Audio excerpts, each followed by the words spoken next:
Nagaingka nga mga beam, litik sa flyover, kag nagabawod niya tukod, lakip na ang nagakudol-kudol, kag naga-swimming pool, ang matalupang dan, kag maeksperiensyahan sa ongka flyover nga nahamtang sa tunga sang Haro, syudad sang Iloilo, kag munisipalidad sang Pavia.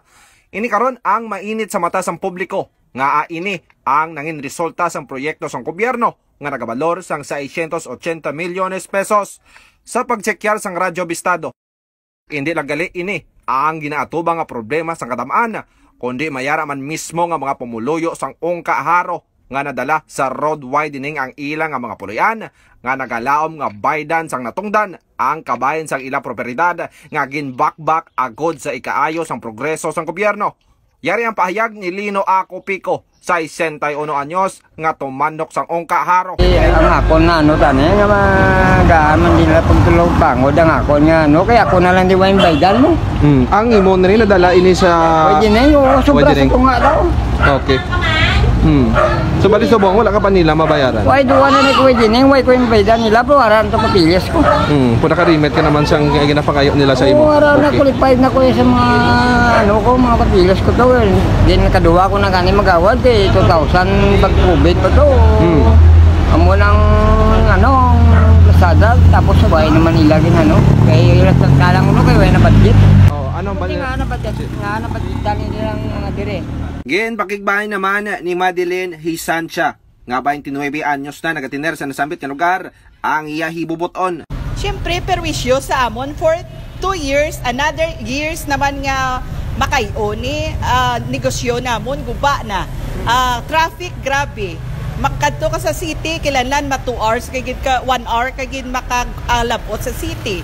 Di perwisyo gid katama sa pamuluyo sang Pavia kag tanan sa 3rd district. Mandokit kami dira for 29 years na kami diri. Mensahe naman ni Hisancia sa mga natungdan. Palpak gid ya katama. Ang mensahe ko san-o ni matapos ang project kag san-o man ang cross nga makarga na namon diri sa traffic tanan-tanan kag na siyempre amon gabis may business kami pila na ka years na wala na. Why na sa may nagakadto di sa amon nga building?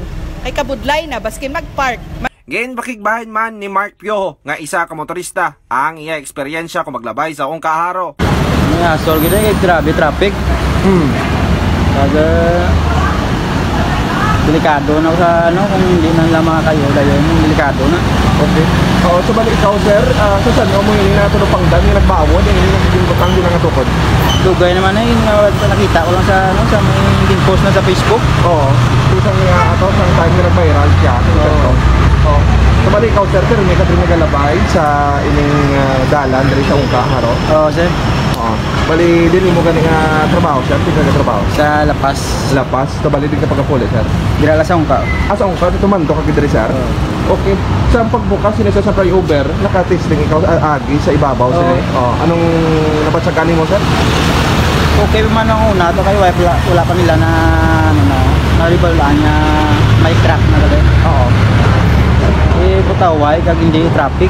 Taway. Okay. Okay. Nami man pagsakon.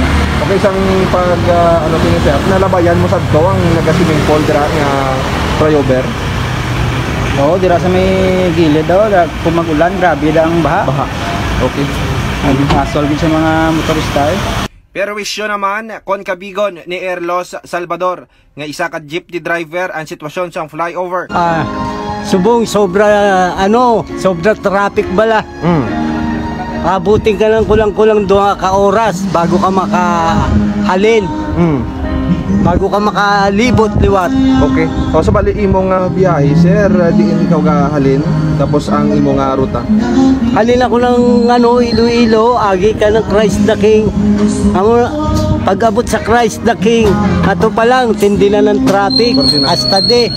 Mga pila ka pag-abot mo sa Christ the King, mga pila pa ka minutos ang pondo sa salakyan ang disliwat yung makadalagan sir. Abaw, kulang medya mga tunga ka oras. Sa oras ba? Pwede. Sir, isang pagbukas sa flyover, nakasaka ikaw dra sa babaw? Oo. Anong experience mo sir nung nabatsaga mo dra sa labay ikaw? Boy pa naman isa katuwig na. Guba dayon ilang Guba kagad. bagay niyan pamangkot sa kanila, bigyan nila ng schedule ng tao.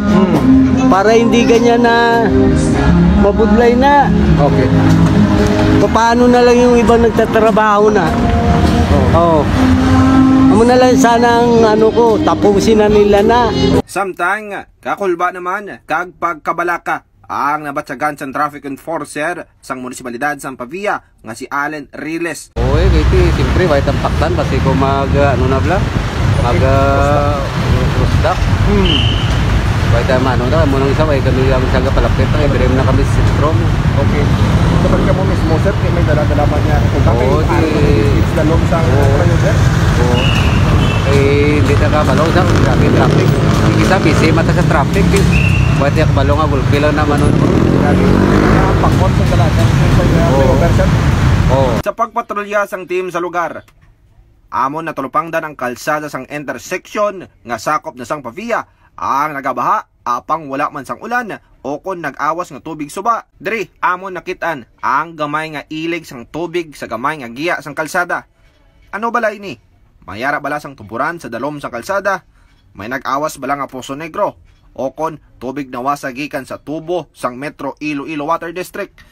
Yari ang istorya ni Ako Pico kung ano sadto ang sitwasyon sang Ungkaaro sang hindi pa simentado ang lugar.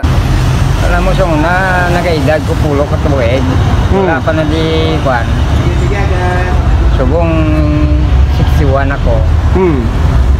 Ang tubang sang sir na da, may bungalog na da. Bungalog? Anong nga ba sila? May sapa-sapa sa dalom la. Okay, do tubig siya sa dalom niya. May sapa-sapa. Kaya mo na nga siguro na gusmod na sa gaiti. Tungod sa dalom to, bumok mo. Pugok?